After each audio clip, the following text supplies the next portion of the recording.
got a show coming up on the illustrious date of March the 8th. Never done a stand-up performance in my whole entire life. I've never really done like performance in front of people. I've given speeches in front of people. That's not the hard part. The hard part is remembering my shit. So yeah.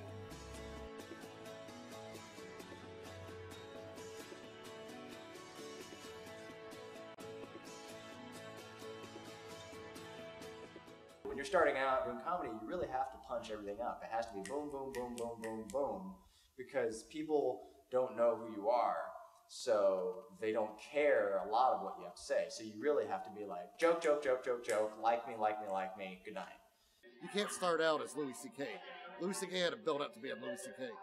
So try to be funny first, and then you can find your voice. Where with comedy, it's like, oh, that's what he meant, because he said it like that. I think, like this, The Last Stand, right? That was kind of, my thought was, The Last Stand, because I feel like comedy is really one of the last places like people are being direct and honest. Just be fearless. Yeah. And not everyone's gonna love you, and people that don't love you. It's hard for me to tell a story and include jokes in right now because I have no idea what I'm doing. The only like format of jokes that I really know how to do is, you know, set it up with a mini story of like, you know, oh, I went to the store today. You can tell by the way I use my walk, I'm a woman's man, no time to talk.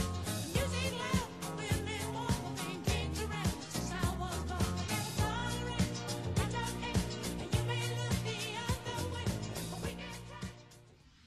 Do you want notes, or do you just want to? If you got any tips about it, no worries. Yeah. Only note I would give you is shit on yourself up front, because you have a lot of material where you're the winner in it.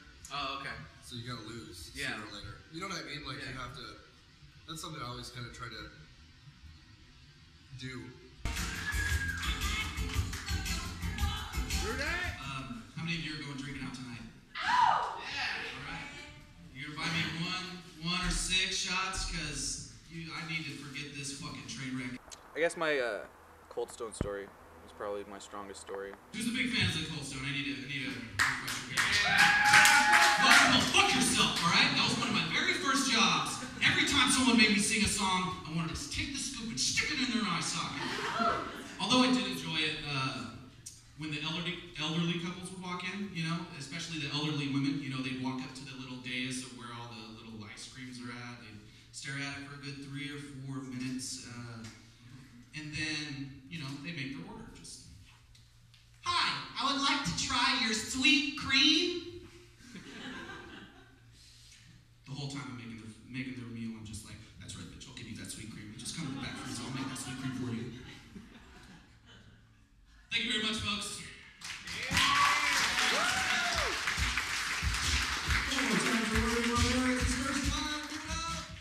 I think it went all right. I went a little bit too over the edge, like with my emotions and stuff. I messed up my method of how I was going to go from one joke to another, so I have to work on my transitions. Looking forward to the next one? Hell yeah, let's do it. I'm excited now.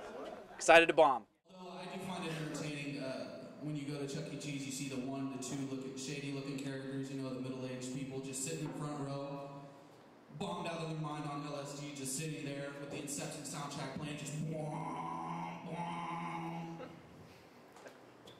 Next joke. All right. We're doing no segues here, folks. No segues. I'm just going right into the shit. People say I tend to look like Vince Vaughn, but my usual response is, hey, I don't have that look of disappointment in my eye that I was once an accomplished actor, but now play second fiddle to Queen Latifah. Anyone here like Cold Stone? Second show's over. I wish it was the first. What's the reaction? Yeah. A little bit stale. Didn't have as good of a set as I wanted to, but I figured it was going to happen sooner or later. But so far, you know, I got half and half. I got one good response my first time, but terrible response my second time. So we'll see if the third time's the charm, you know. I mean, you ate shit at that one day at the Maltese, which is good. You know what I mean? Like, I eat shit at Maltese, but like, it's good because then you're like, okay, refining, and it's nothing personal or anything, but I've noticed like growth each time you've gone up. Where I'm like, okay, good, he's getting it. You're not like, you didn't let that one bombing experience go like, fuck this. Yeah. Fuck comedy. Yeah, and I wanted to add some more stuff about my Cold Stone bit, just like talking about it after I say the more punchline, and the old lady asked me, "Hi, can I try some of your sweet cream?" I say, "Yeah, I'll give you some of my sweet cream." I'm wondering if you could be like, you set up the sentence like, old people, they use terms that I don't get sometimes. Like I worked at Cold Stone, and the old lady's like, "May I have some of your sweet cream?" And then you become reluctant. You're like, we don't.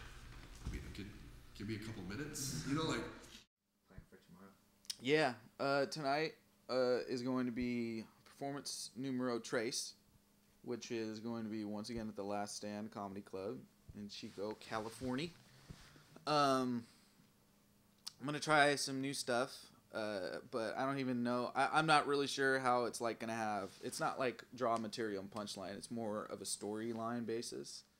I just met him like last week. He's a pretty nice guy. I think he's all right. You know, he's got a nice smile. He's wearing a leather jacket today. I don't know much about you. I'm doing the best I can. Please welcome to the stage, everybody, Mr. Rudy Ramirez. Throughout the course of my life, very, very short life, I've grown in a deep, dark hatred for bees. Now, not necessarily honeybees, but more the little assholes you like to call yellow jackets. You know, they serve no real purpose on this earth. I mean, except to ruin picnics. No one wants that. No one wants that.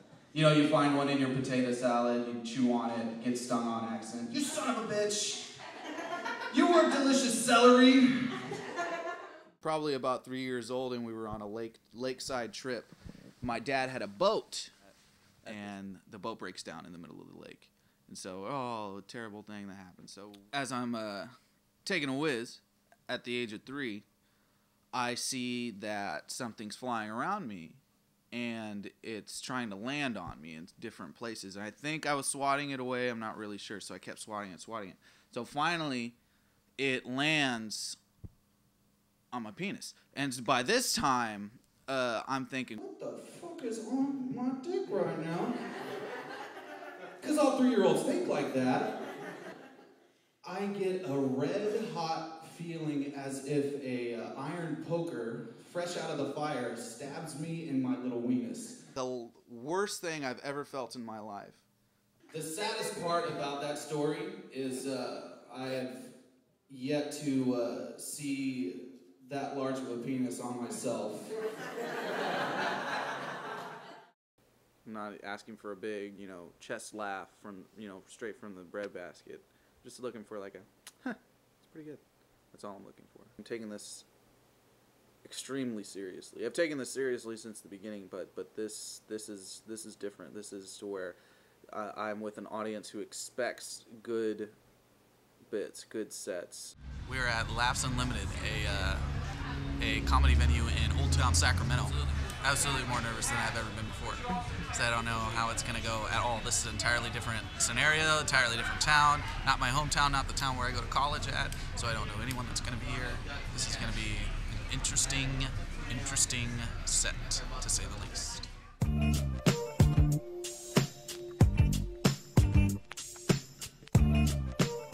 And please welcome to the stage, Rudy Ramirez.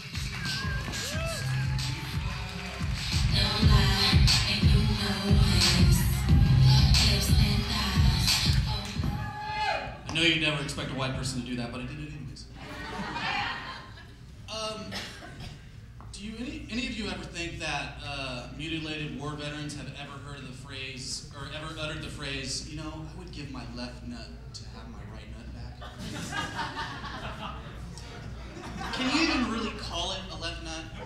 I think it's more like a uni nut.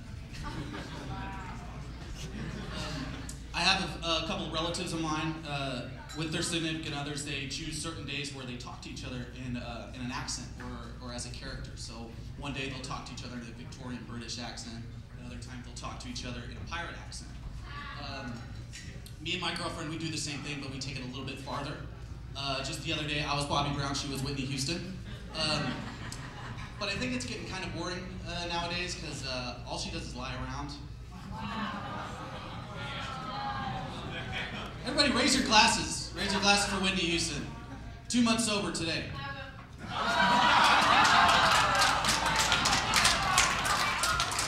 gotta respect the plan. You gotta respect the 12-step. Thank you guys very much. I appreciate it.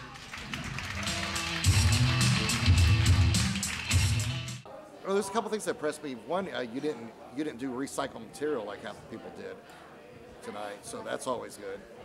This is not like being a DJ. You can't cut and scratch and mix stuff in. You did your own material from your own point of view, so it's good. So yeah, I was actually really impressed for only 5 times. Felt it went all right. Obviously stumbled on some jokes. A lot of jokes didn't take. Any up-and-coming comics, it's like just keep doing it. Don't be afraid to fail. I think like you're gonna bomb, and just figure out how to do it. Figure out how to bomb without and don't apologize for it. How have you changed as a person too since the beginning? 2 months. 2 months. Learn to embrace failure a lot better, because we all think that we're going to be great and we're all destined to be kick-ass at whatever we decide to do, and it may be something we enjoy, but if it's something you enjoy, then more than likely you could potentially fail at it. You could potentially not do good for a long while or even a short while, but it's not about the failures. It's you and a mic with your balls hanging out there for them to wreck. I love it. There's no not doing it. That's the thing when comedy becomes a drug of its own. It's like, well, I can't not do this. That's just stupid. Doing it is the whole thing, too. I mean, just doing it over and over, that's what makes you comfortable with it. You'd be surprised how fast your material sticks in your head. If you do it more than 5 times, you've got to do it. It's not really a choice. There's something inside you that makes you have to spit this crap out that nobody really wants to hear. I'm going to keep going up and just work on more material, work on what I think people will laugh at, and go from there. I mean, it's not like, I don't know if I'll stop, but I don't know if it'll continue for like 40 years or something like that. Please welcome to the stage my friend, Mr. Rudy Ramirez. I don't want to brag, but the Mexican girls in that audience wanted my dick. I said it. They kept calling me sexy man in Spanish. Sexy man, do you know how to pronounce that? Pinche pendejo. E40 also. Rumble out. E40, was that for E40? The whitest fucking guy in the room. One dude in the back in a hoodie with a beard. This is what they still do, right? This is what they still do. I have this baby that's 3 years old and it still doesn't sleep through the night. Fuck this baby. Not fuck this baby. Fuck, comma, this baby. Punctuation's important. Especially when saying fuck this baby. Now that my period has stopped, I am hornier than ever. I'm not kidding. I had sex with a chair last week. This really hot chair from IKEA. But there's not a day goes by that somebody doesn't tell me, you are very lucky to be married to the lovely Liz Mary. And I always say, yes, dear. Have more positive phrases in this world.